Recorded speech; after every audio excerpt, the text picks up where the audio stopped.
Bienvenidos a En el TDA nos escuchamos, un espacio donde exploramos los temas más relevantes de coyuntura, academia e investigación.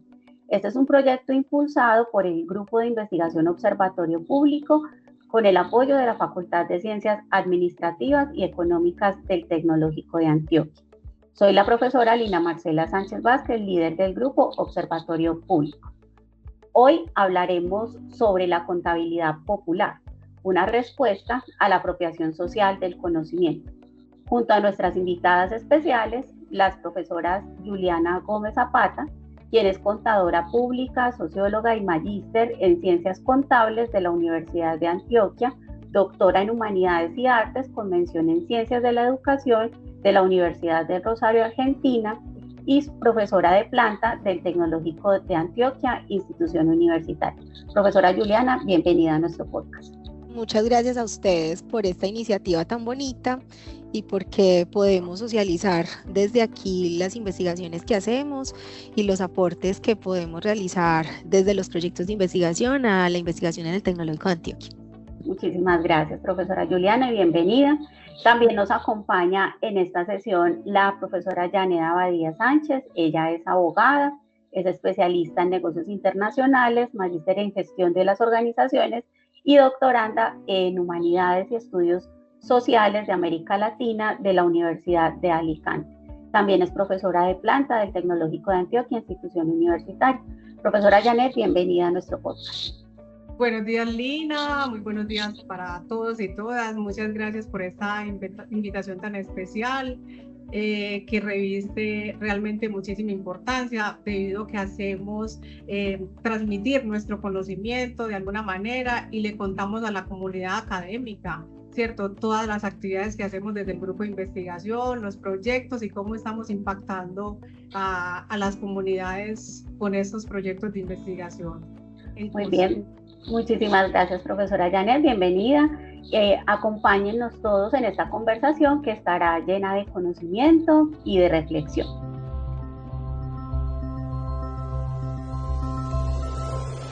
Muy bien, entonces para comenzar quisiera preguntarle un poco a la profesora Juliana, en principio, ¿qué significa hablar de contabilidad popular en contraste con la contabilidad tradicional? Bueno, yo creo que siempre se ha pensado o ha habido, digamos, una tensión importante cuando hablamos sobre contabilidad popular, que, digamos, la academia puede entender que hay una contraposición en términos epistémicos y praxeológicos de lo que significa hacer contabilidad, o lo que diría Larrinaga, la práctica misma de la contabilidad. Nosotros entendemos la contabilidad popular desde un trabajo que venimos haciendo hace más de 10 años en el Tecnológico de Antioquia como una línea de investigación en ese campo específico, no solamente desarrollando prácticas in situ con organizaciones sociales, comunitarias de las economías populares, sino también trabajando y tensionando teórico y conceptualmente la discusión, ¿cierto? Y la contabilidad popular no es antagónica a la contabilidad tradicional o la contabilidad financiera, no se expresa en términos de una rama de la contabilidad o en una taxonomía como la han desarrollado algunos teóricos de la contabilidad en América Latina o en el mundo. La contabilidad popular nosotros la entendemos como una práctica pedagógico-política que nos ayuda a comprender, pero también a resignificar la contabilidad, es decir, las prácticas situadas de la contabilidad en organizaciones sociales y comunitarias o lo que comúnmente conocemos como ESALES. Pensamos entonces que hay un catalizador muy importante y es el elemento de lo pedagógico y el elemento de lo popular, porque lo que nos ayuda es a comprender que la contabilidad se desarrolla de manera particular en las organizaciones, incluso en las del mismo sector. Entonces, no es que hagamos una antagonía, por ejemplo, con la contabilidad financiera y que nos inventemos otra forma de hacer contabilidad, sino que esto nos ayuda y por eso hace parte muy fuertemente el asunto de lo popular. Lo popular desde Freire, por supuesto, es atencionar los elementos de alfabetización, de concienciación de la práctica de la contabilidad. Precisamente porque esas organizaciones a las que atendemos a veces no tienen el suficiente recurso, a veces epistémico, práctico, no están familiarizados con el asunto de la contabilidad, deben llevar contabilidad, deben tener las cuentas claras, deben mandar información a las entidades que los vigilan, y lo que hacemos entonces es poder, desde un proceso de alfabetización, de acompañamiento, de pedagogización de la práctica, poder relacionar estas cosas que son vitales para el funcionamiento de los objetos sociales, pero también para comprender que la contabilidad es fundamental para ese desarrollo. Muy bien, profesora Juliana, muy importante esa contribución que se realiza desde la investigación para ayudarle justamente a estas organizaciones de base social a que puedan mejorar sus condiciones, no solo de generación de la información contable, sino de la manera como se relacionan con los diferentes estamentos para ayudarse también a gestionar de manera más productiva y comprometida, ¿cierto? Considerando el hecho de que son entidades autogestionadas. Muy bien. Yo quisiera preguntarle ahora a la profesora Janet en relación con el tema de acueductos veredales, que entiendo ha sido una de las organizaciones que han ustedes gestionado desde estos procesos de contabilidad popular y en general de atención a poblaciones, a comunidades que requieren un poco el apoyo no solo desde lo investigativo, sino desde las acciones y la gestión de las organizaciones. ¿Qué motivó la realización del proyecto de investigación en esos acueductos veredales? Y pues, ¿por qué son importantes los acueductos veredales para la vida comunitaria y para la gestión del agua? Sí, profesora Lina, definitivamente para nadie es un secreto que el problema del acceso al agua potable es un problema no solamente a nivel mundial, ¿cierto?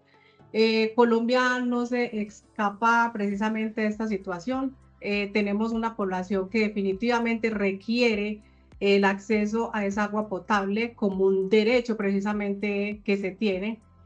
Podemos evidenciar que hay poblaciones precisamente en Colombia y específicamente en Antioquia donde no hay ese acceso, y sobre todo aquellas comunidades donde se encuentran bastante retiradas a los cascos urbanos, donde hay esa limitación también del agua.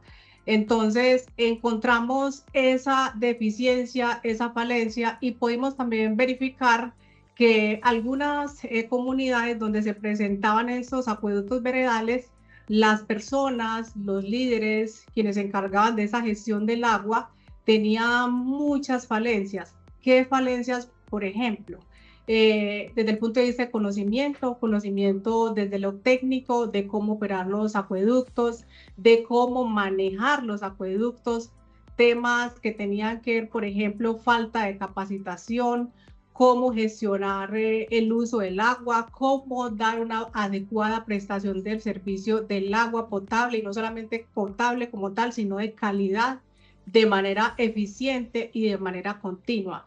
Encontramos que el grupo poblacional que precisamente está dirigido este proyecto propiamente dicho son familias campesinas, sí, que requieren muchísimo el abastecimiento del agua. Entonces, desde el grupo de investigación y desde este proyecto, nos dimos a la tarea de poder involucrarnos, ¿cierto? Y contribuir a la comunidad. ¿En qué sentido? Que empezamos a revisar una cantidad de situaciones y necesidades sentidas de estos municipios, ¿cierto? Y específicamente de la población, con lo que tenía que ver con la prestación del agua y las necesidades precisamente de estos acueductos. ¿Qué hicimos? Nos organizamos con ellos y a través de unas reuniones verificamos entonces qué era lo que ellos necesitaban específicamente para esa prestación del agua, del servicio del agua. ¿Qué pasó? Tratamos entonces de vincularnos con el consultorio jurídico, el tecnológico de Antioquia, Lucía Medina de López, con la posibilidad de que a través de ciertas capacitaciones en derecho, pedagogía en derecho y concerniente a esas falencias que ya nos habían manifestado, hacer unos encuentros de manera entonces que pudiéramos impactar esa comunidad.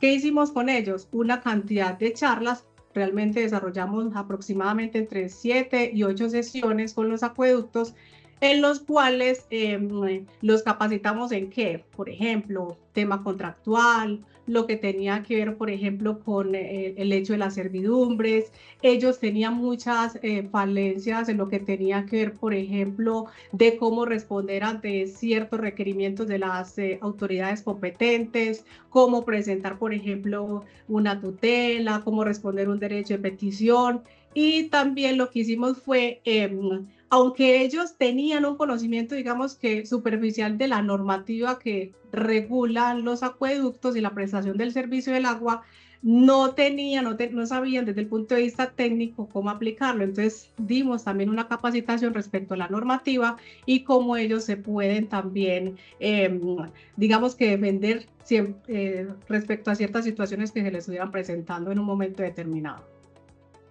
Muy interesante la manera como se logra entonces ese diálogo y esa intervención de las comunidades y de sus necesidades situadas, ¿cierto?, en el territorio desde el proceso investigativo. Sí, la profesora Juliana nos quiere comentar algo en relación con ello. Lina, mira, digamos que desde todo el proceso de contabilidad popular hemos tenido diferentes organizaciones sobre las cuales hemos venido trabajando. Organizaciones agroproductoras campesinas, que por ejemplo en este momento tenemos uno de los proyectos desde ese lugar, y básicamente hemos trabajado en diferentes poblaciones de Antioquia. Siempre población rural, pero también con intermediación de la cadena productiva, específicamente en la comercialización, con organizaciones también que se asientan en Medellín y que hacen el puente de intermediación.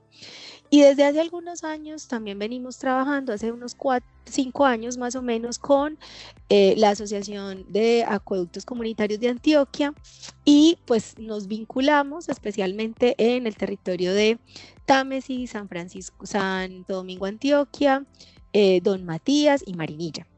Digamos que en esta fase del proyecto del que está hablando Janet, pues tiene que ver también porque en medio de esa interlocución que hemos tenido con las organizaciones, pues han salido un montón de necesidades que son emergentes del proceso de investigación.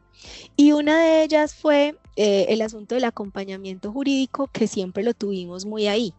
Entonces, primero, pues nosotros hemos venido trabajando todo el acompañamiento contable, de gestión, administrativa, financiera, con los acueductos de hace mucho tiempo, pero siempre salía: tenemos esta dificultad y no sabemos cómo resolverla de forma asertiva, y esto tiene que ver con un componente jurídico.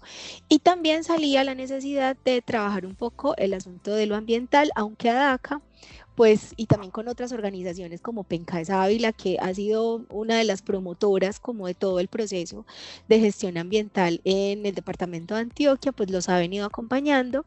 De hecho, ellos propusieron un montón de articulado para el tema de gestión comunitaria del agua, el proyecto que ha sido recientemente aprobado en este gobierno.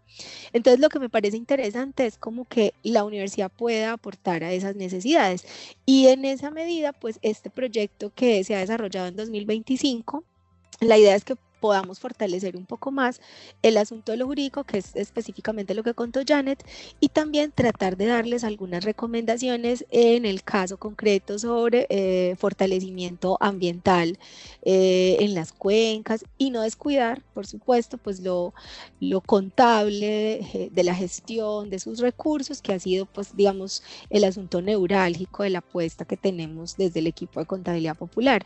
Era aclarar un poco eso, porque también estas cosas que van saliendo y podernos juntar con otros profesores y profesoras de la institución, pues permite que hagamos un poco más de redes en términos de la solución de problemáticas concretas a partir de esas necesidades que van mostrando las organizaciones.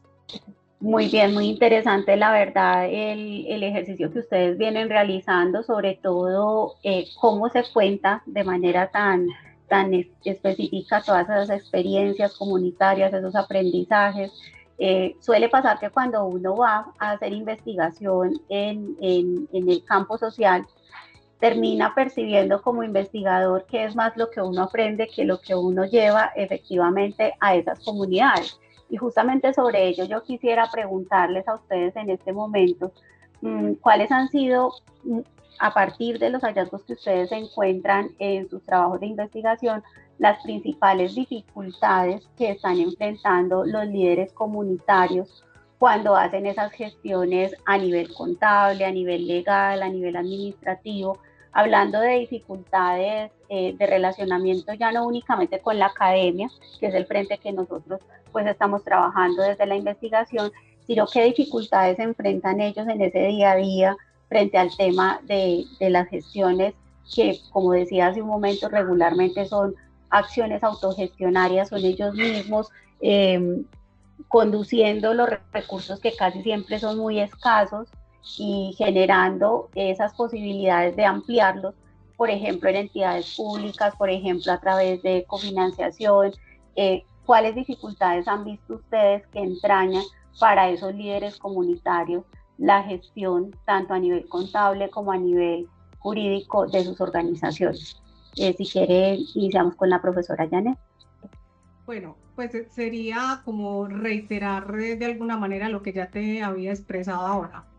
Una de las dificultades bastante sentidas que pudimos encontrar y según manifestaron estas comunidades era el desconocimiento, ¿cierto? Un desconocimiento real desde el punto de vista de qué, desde lo técnico, desde lo jurídico, desde la normativa, de cómo poder interlocutar precisamente con aquellas entidades encargadas de la supervisión y la vigilancia de los acueductos comunitarios. Fue una necesidad bastante sentida que pudimos encontrar. De alguna manera también la falta de infraestructura de los acueductos, desde el punto de vista de lo técnico de los acueductos, por eso también desde el punto de vista ambiental, nosotros quisimos aportar en este proyecto para el fortalecimiento de esos acueductos. La idea es que nosotros a través de cierta diagnóstico que vamos a hacer, no solamente desde el punto de vista jurídico, sino también desde lo contable y ambiental, socioambiental, podamos contribuir precisamente a subsanar esas necesidades sentidas que ellos tienen. La falta también de recursos, ¿cierto? Y lo otro es que como son, digamos que organizaciones que no se encuentran realmente formalizadas, ¿cierto? Eso tampoco les permite, algunas de ellas, no vamos a decir que todas, ¿cierto? Eso tampoco les permite acceder de manera adecuada a los recursos y a algunas políticas que del mismo gobierno nacional se puedan establecer para fortalecer esta gestión del agua a través de ellos. Entonces, fueron como ciertas necesidades y ciertos retos precisamente que vimos que ellos también se tenían que empezar a enfrentar. Lo otro es que estamos hablando que estas comunidades realmente, digamos que son campesinas, ¿cierto? Donde no tienen el acceso como a ciertas tecnologías, lo que también les limita a que puedan, valga la redundancia, acceder a capacitaciones, ¿cierto? Por ejemplo, en las capacitaciones que nosotros hicimos, ¿qué nos sucedió? Algunos de los líderes, por ejemplo, se encontraban en municipios bastante aledaños donde de alguna manera no había acceso, por ejemplo, al internet, personas que de pronto no tenían un celular, de hecho ni correo electrónico tienen, entonces tenían que llegar todos hasta un punto determinado. Nos pasó, por ejemplo, en el caso de Fredonia, donde para que ellos pudieran acceder a las capacitaciones que nosotros estábamos impartiendo, tenían que unirse todos en la Casa de la Cultura para poder entonces recibir esa información. Y la verdad, fue bastante gratificante porque ve uno el esfuerzo que ellos hacen por capacitarse y resultan también una cierta cantidad de necesidades adicionales. Lo que decía Juliana, ¿cierto? Algunas categorías emergentes.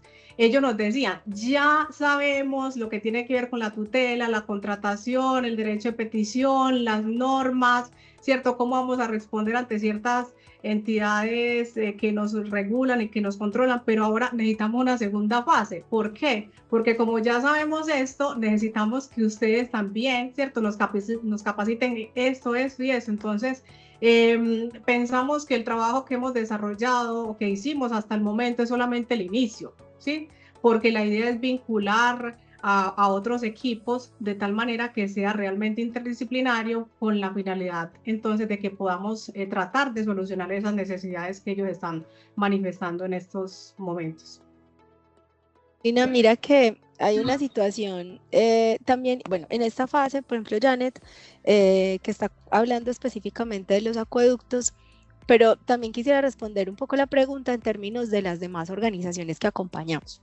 En este momento tenemos 2 proyectos de investigación abiertos, uno con organizaciones agroproductoras campesinas, pero también con organizaciones sociales y comunitarias, por ejemplo, fútbol, ¿cierto? Organizaciones deportivas, organizaciones de mujeres, firmantes de paz que han venido constituyéndose en cooperativas precisamente para poder desarrollar el objeto social y hacer efectiva la reintegración a la vida civil. Y el asunto de los acueductos comunitarios, que como decía Janet, pues hay algunos que están formalizados y otros no.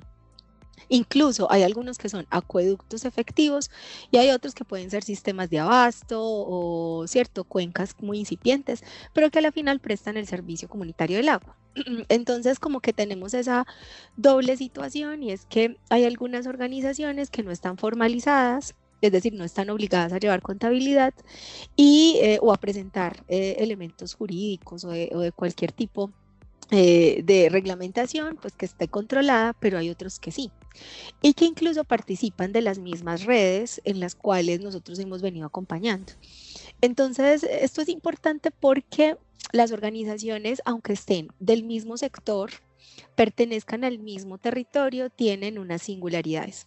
Entonces nosotros insistimos que el proceso de investigación que llevamos, primero, es una investigación aplicada, pero es situada. O sea, la investigación contextualmente siempre es situada. Esto es una investigación cualitativa.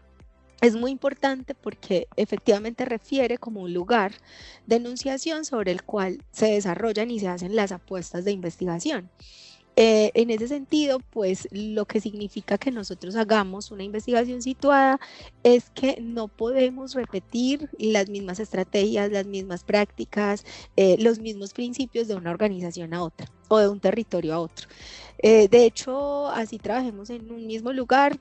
Támesis, por ejemplo, ahorita estamos acompañando 5 acueductos comunitarios, todos están formalizados, a diferencia de Fredonia, por ejemplo, que no necesariamente todos están formalizados, pero las necesidades y las formas de tramitar son completamente diferentes. Entonces, pensar que, por ejemplo, la contabilidad llega a todas las organizaciones de la misma manera, desarrolla las mismas prácticas, atiende los mismos conflictos, controla las mismas cosas, revisa los recursos y los pone a funcionar para el objeto social de la misma manera, es un error.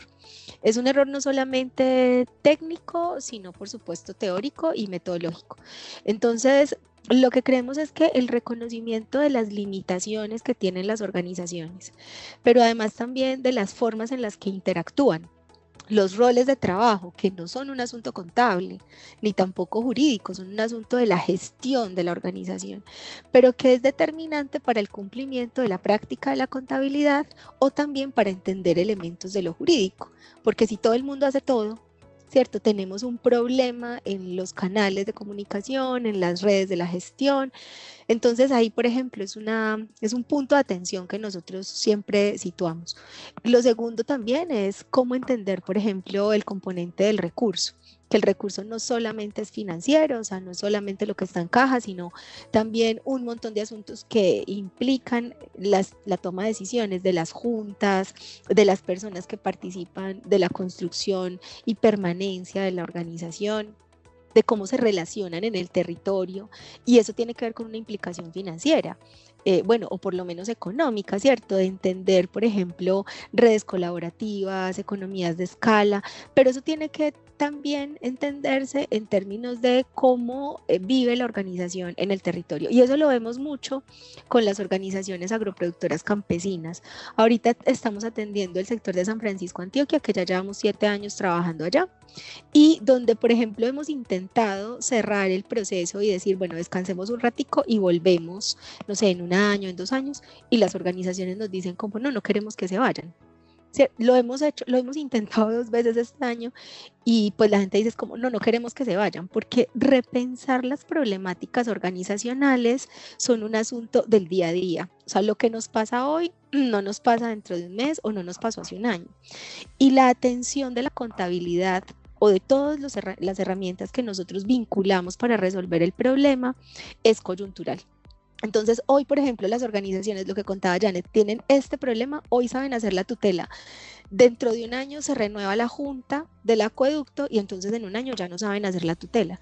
El asunto con las organizaciones sociales y comunitarias, que es distinto a las empresas tradicionales, ¿cierto?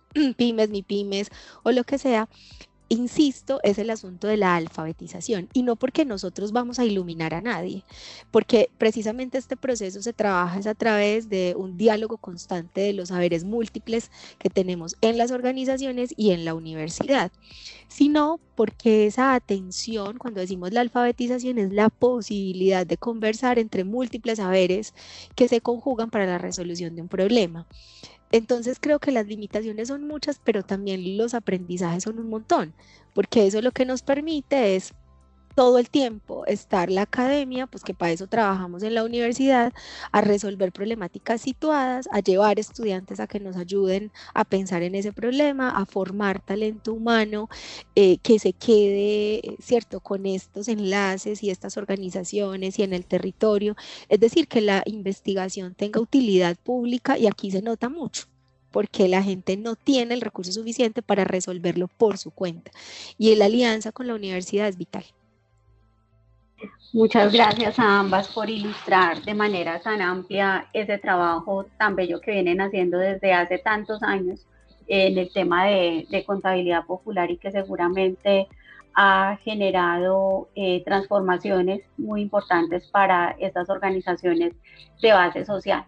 Juliana hablaba hace un momento de un asunto que podría pensarse genera también una inquietud en relación con el trabajo que se viene haciendo con las comunidades. Hemos visto y hemos escuchado a partir de lo que ustedes nos cuentan cómo estas organizaciones adquieren entonces unas prácticas diferentes, conocimientos, habilidades, desarrollan capacidades para garantizar entonces que cuando llegan no solo los requerimientos de entidades de control, sino cualquier situación que necesite ser atendida por parte de las comunidades, ellas tengan la capacidad de soportar esa situación y de mantenerse avantes en el proceso como organizaciones. Sin embargo, le genera a uno la inquietud, bueno, sobre el asunto de la sostenibilidad del proceso en el tiempo, es decir, se va a la universidad, se va Juliana, se va la profesora Janet, se va el ejercicio del proyecto de investigación, cambian las personas, como decía la profe, dentro del tema de las juntas de acción comunal, y cómo garantizamos entonces la sostenibilidad de esos productos que ha generado el proyecto, qué prácticas innovadoras o creativas ustedes han identificado que las comunidades ya gestionan ellas mismas, producto de ese ejercicio de investigación, y que permite que de alguna forma se mejoren las condiciones de transparencia, de confianza en el manejo de los recursos y en general en la gestión de las organizaciones. Yo no sé puedo hablar como, sí, en general, y pues Janet ya planteará como asuntos particulares de pronto de lo que se ha trabajado con el componente jurídico, sobre todo porque, digamos, ha sido también un acierto y les ha gustado, porque les apoya, ¿cierto? Les resuelve un problema concreto. Claro, digamos que cuando los procesos no dejan capacidad instalada en cualquier situación que sea, pues no es un proceso de acompañamiento, sino de asistencialismo. Y en esa medida, pues la universidad y los proyectos de investigación tienen que ser también muy firmes, pero además sensatos en la medida en que podamos aportar o no a que esa gente, esas organizaciones o los procesos puedan seguir a pesar de que la universidad de pronto por cualquier asunto no esté. En esa medida, digamos que las prácticas que se han venido fortaleciendo es primero a través de dejar memoria escrita, porque una de las cosas que las organizaciones no tienen, y que está bien porque muchas son orales, o sea, la oralidad es un elemento muy importante, pero digamos que no se sistematiza la experiencia. Entonces el proceso lo que hace es que invita a que esas prácticas, que no solamente son contables, sino que son de todo nivel, pues se puedan sistematizar, ¿cierto? Eso lo que hace es que el proceso de la oralidad a través de la memoria escrita de la organización pues pueda atender a que en cualquier momento pase algo y así la junta sea otra, los contables sean otras o los asesores sean otros, van a encontrar elementos de la memoria, ¿cierto? De lo que ha pasado durante el proceso que les den idea de cómo se resolvió en ese momento un conflicto y cómo se puede resolver hoy. Lo primero. Lo segundo es que nosotros normalmente trabajamos pues a través de talleres con técnicas participativas que posibilitan no solamente crear pues escenarios de confianza en los cuales la gente, porque entrar a las comunidades tampoco es sencillo, es decir, el tecnológico o cualquier otra institución, por más que diga como ve, yo me voy a ir hoy para Sonsón, y me voy a parar en el parque para hacer un trabajo comunitario con las organizaciones de Sonsón, pues por más representatividad que tenga la institución en un territorio determinado, pues la gente no sale porque no hay escenarios de confianza. O sea, la gente y las organizaciones trabajan porque te creen y esa confianza se co-construye en la medida en que pues se han dejado cosas que para las organizaciones son revitalizantes. Y para uno también, porque también hemos tenido experiencias que no han sido tan buenas en otras organizaciones y hemos parado el acompañamiento. Pero digamos que primero la sistematización de la práctica es fundamental. Segundo es la construcción de confianza, porque entonces la gente, digamos que lo que hace es que la experiencia pasa por el cuerpo y cuando eso pasa por el cuerpo se vuelve consciente, porque la experiencia no puede negársele a nadie. Entonces a partir de que eso se entiende, las organizaciones lo apropian. Nosotros hemos hecho muchos procesos de innovación en la gestión, no solamente proceso y procedimientos, sino también en la gestión organizacional. Es decir, se han hecho cosas que antes no estaban, que se hacían, pero que no estaban, pero que se deja la memoria. Entonces, como está escrito, como ya se hace, como se implementa, entonces digamos que hay una forma aprendida para que eso que antes era un problema, pues hoy no lo sea. Sin embargo, insistimos que el éxito del proceso no es tanto la formación o la capacitación, sino el acompañamiento que se pueda tener. Hay organizaciones que ya están muy maduras, que sabemos que hay algunas cosas que ya lo resuelven sin problema, pero que otras necesitan atención. Y eso es un asunto natural de las organizaciones sociales. Pues las empresas no normalmente les pasa eso, aunque a veces, pero las organizaciones sociales sí. Entonces, digamos que la decisión de trabajar con este tipo de organizaciones también es política, porque lo que hace es que la universidad se involucra, ¿cierto?, con un sector de la población, ¿cierto?, organizacional que normalmente no tiene atención por múltiples asuntos, porque no hay recursos, porque no hay políticas públicas a veces claras. Entonces es una decisión que implica, pues eso, involucrarse en el día a día y saber que es un proceso de ir, venir, insistir, de mucha paciencia y resistencia, pero que a la final tiene frutos muy valiosos para la investigación, pero también para la representatividad que tiene la universidad en el territorio. Bueno, muchísimas gracias, profe Juliana. Quisiera yo preguntarle a la profesora Janet en relación justamente con el tema del el enlace que este tipo de proyecto está teniendo con otros saberes, como el suyo, ¿cierto? El tema jurídico, frente a las prácticas locales, frente a las prácticas comunitarias. ¿Ustedes cómo han visto que se entrelaza ese saber social con el saber que se lleva desde la universidad?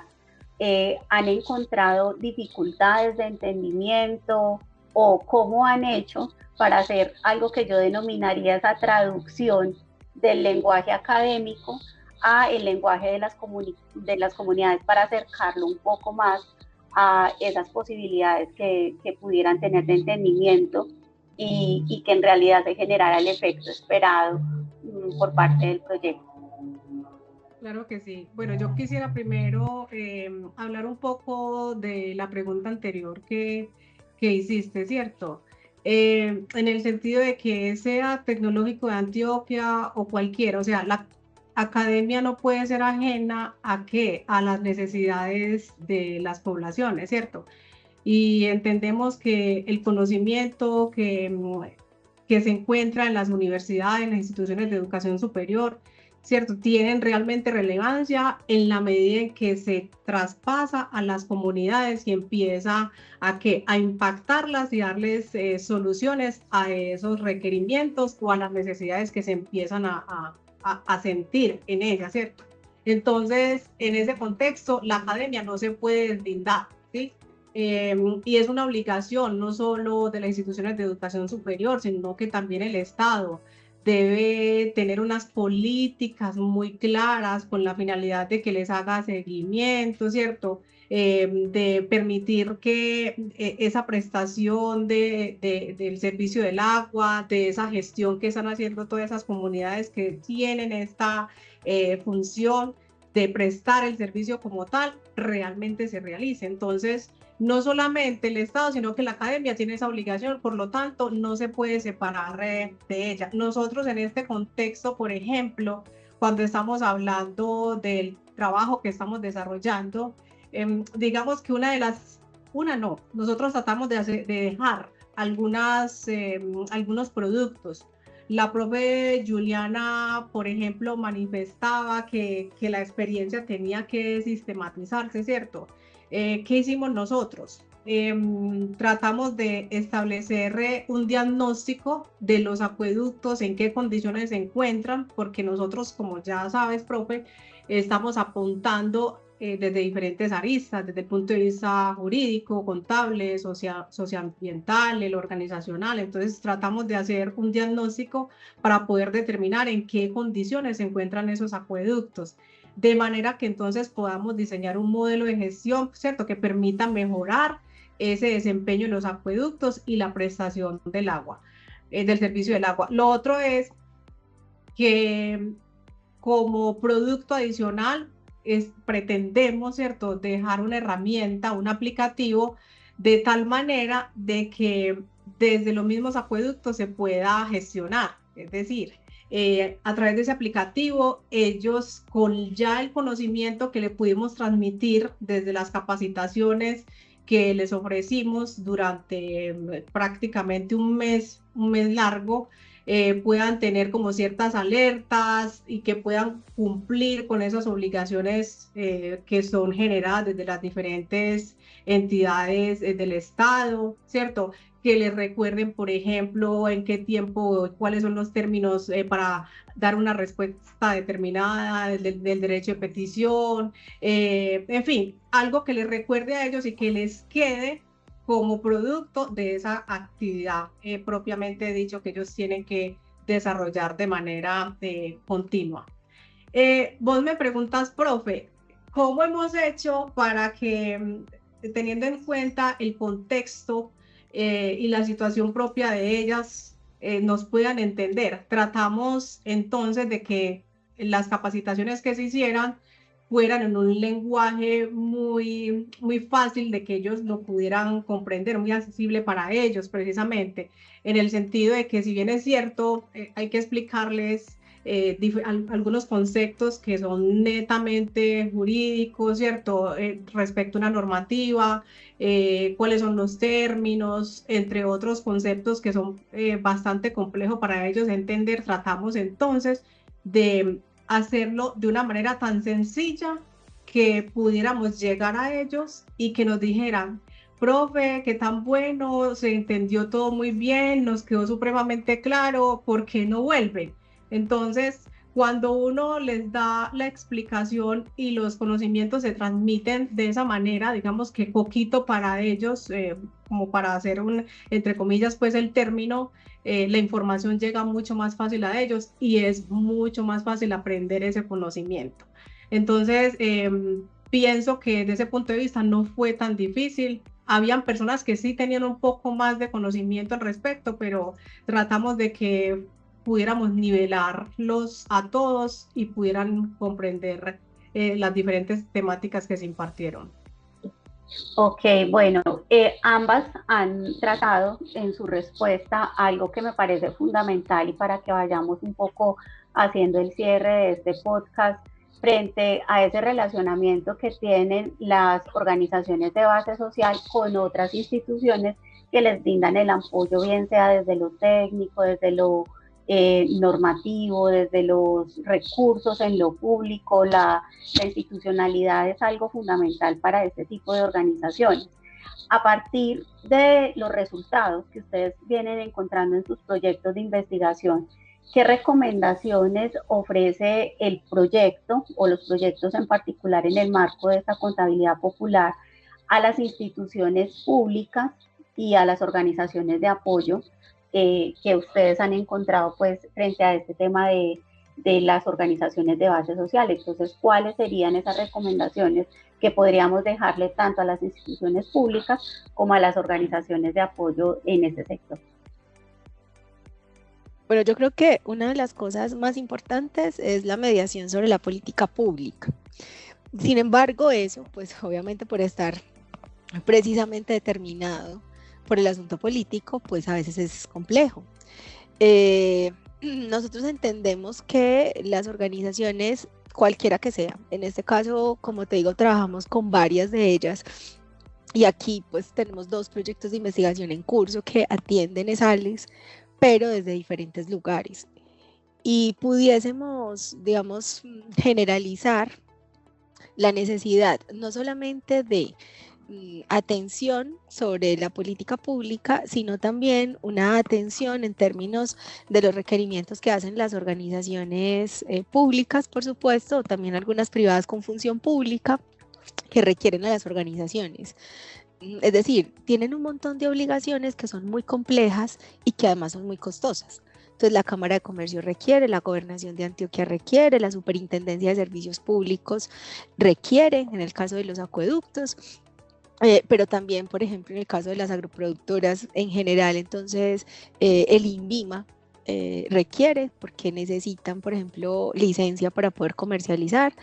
Es decir, todas estas entidades que son estatales, pero también el apoyo que dan las universidades, para el caso nuestro, públicas, pues el llamado a atención es múltiple, sino que no solamente desde los proyectos que nosotros atendemos, pues se puede resolver.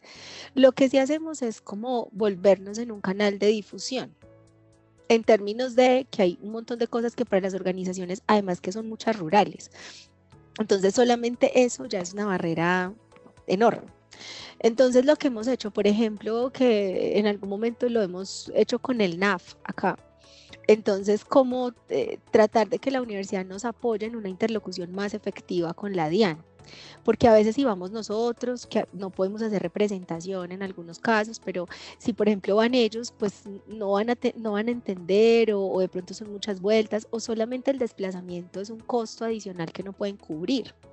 Entonces tener, por ejemplo, la posibilidad de que la universidad se vuelva como un canal de interlocución con otras organizaciones, otras entidades del Estado, permite también que las organizaciones sientan que les podemos acompañar efectivamente, ¿cierto? Pero también la universidad, digo yo, sirve con ese canal de difusión para hacer un tanto de denuncia en términos de que a veces los requerimientos que les exigen son innecesarios e imposibles a veces de cumplir para este tipo de organizaciones. Entonces también lo que podemos hacer, que nos ha pasado, nos han solicitado informes técnicos, conceptos técnicos, ¿cierto? El Senado de la República nos ha solicitado concepto técnico para entender un poco, por ejemplo, la relación que hacen en el caso de los acueductos, que hace 2 años, 3 años pasamos un concepto técnico precisamente, de entender que el montón de requisitos que les estaban pidiendo era absolutamente imposible y que eso se convertía en un monopolio para las empresas grandes y fuertes en la prestación de servicios públicos. Y que no tienen acceso, no tienen cómo llegar a zonas rurales, ¿cierto? En el caso de Medellín, por ejemplo. Hay zonas incluso de Medellín donde nosotros también trabajamos como Granizal, que es el límite de Bello Medellín, pero es el asentamiento más grande que tiene América Latina, donde EPM, por ejemplo, no tiene servicio de acueducto. Entonces lo que hace es que presta el servicio del agua a través de tanques y se distribuyen con mangueras por las casas, y estamos hablando de zona urbana. Entonces, ¿qué pensamos de zona rural? Básicamente lo que creo es que las universidades con digamos, el reconocimiento social que tienen, pues sirven para generar canales de difusión e interlocución entre las organizaciones, las entidades del Estado o las públicas que prestan un servicio, las privadas que prestan un servicio público, y los académicos que de alguna manera pues trabajamos en diferentes campos y podemos ayudar a la solución de esas problemáticas. Muy bien, muchas gracias. No sé si la profe Janet querrá agregar algo adicional en relación con esto. La profe Juliana realmente, digamos que lo ha manifestado prácticamente todo, pero yo agregaría pues como algunos elementos. Pienso que es importante que esas entidades, ¿cierto?, de carácter público hagan un adecuado monitoreo y un adecuado seguimiento, ¿cierto?, a la prestación de ese servicio del agua, de tal forma que se garantice que esa agua, ¿cierto?, que se está prestando a esas comunidades realmente sea de calidad para esas poblaciones, ¿cierto? También pensaría que es importante el tema del mejoramiento de la infraestructura para los acueductos comunitarios, que eso es fundamental para la adecuada prestación del servicio. Lo que tiene que ver con la promoción de prácticas sostenibles, ¿cierto?, de los recursos hídricos. No hay que desconocer que tenemos un problema, ¿cierto?, climático que de alguna manera afecta también la prestación de ese servicio de agua, y es importante también desde ese punto de vista capacitar a las comunidades y hacerlos conscientes, ¿cierto?, de que es un recurso, pero ese recurso que aunque en Colombia digamos que tenemos una cantidad de recursos hídricos, también está limitado, ¿sí?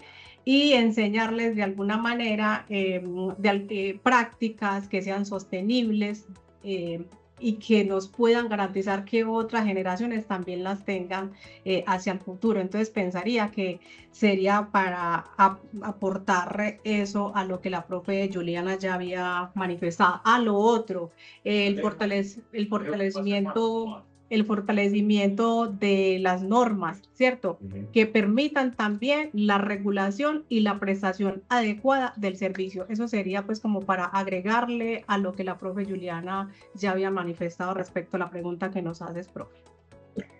Muy bien, muchísimas gracias a ambas por este espacio que ha sido en realidad una conversación muy enriquecedora. Por supuesto, a ustedes dos agradecer infinitamente la disponibilidad, todos estos aportes que desde la academia y desde la investigación están realizando en las comunidades que bastante requieren de ese apoyo, ese acompañamiento permanente por parte de los grupos de investigación y por supuesto de las universidades.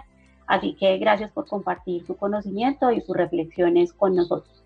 Si ustedes quieren seguir explorando estos temas, no olviden suscribirse a nuestro podcast en el TDA Nos Escuchamos y seguirnos en nuestras redes sociales. Nos escuchamos en el próximo episodio. Muchas gracias y hasta luego.